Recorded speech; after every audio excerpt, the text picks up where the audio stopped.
Hey guys, it's Rob here for ExpoTV.com here to review my iPhone 3GS. Now I'm going to do a 3GS hardware overview and a 3GS software overview.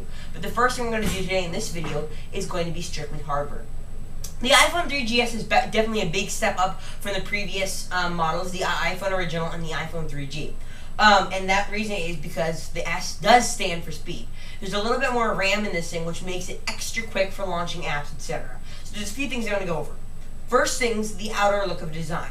Hasn't really changed at all. The speakers, though, have gotten a little bit of a boost, which is very noticeable when you're doing stuff, so, excuse me, I like that a lot, that the speakers are a little bit louder. I can kind of, don't have to, like, give everyone headphones, I can just kind of, do that.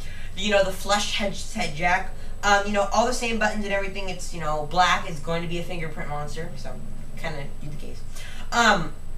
Now, as long as hardware goes, the screen is a little bit better with handling fingerprints. And I gotta say, a lot of people have been saying, yes, this is better. For me, not that much. I've seen a lot of fingerprints on here. I haven't seen a big difference. So that's one thing for me that I don't see a difference of.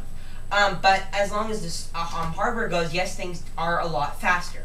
Now, when I launch, for example, things like the camera application, much faster than the previous. It also has a 3.2 megapixel camera on this thing, and the pictures are much better, much better. I mean, you might be saying, okay, Rob, well, there were 2.0, there were 2 megapixel cameras on my first phone, and now there's like 3, 4, but dude, 3.2 on an iPhone done right, it looks good. And there are a couple applications that kind of help you kind of introduce it. Touch to autofocus, which is nice too, but that's going to be in the 3.0 software. So let me show you, for example, of an app I'm going to go on the launch. I'm just going to go out on launch an app called Days of Thunder. It's a very, very heavy app, so I'm going to go on launch it. It takes a lot of time to load sometimes, so I'm going to go on launch it there. And as soon as it starts to load, and I'll show you how fast it is. And it's going to go right now, and boom.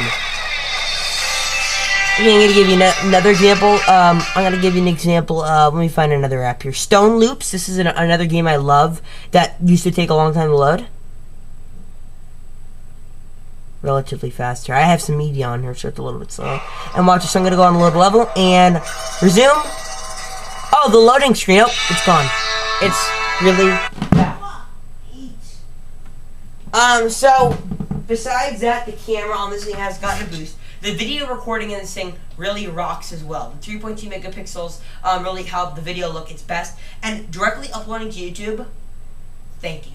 I love recording to TwitVid, to YouTube, it really rocks. So, besides that, it's fast. The S does stand for speed, and the compass, the accelerometer, all that. I'd say if you haven't gotten an iPhone, if this is your first iPhone, go with the 3G or the original. Just kind of wait, but when you're an experienced user or you need the RAM, you need the speed, the iPhone 3GS is definitely worth it.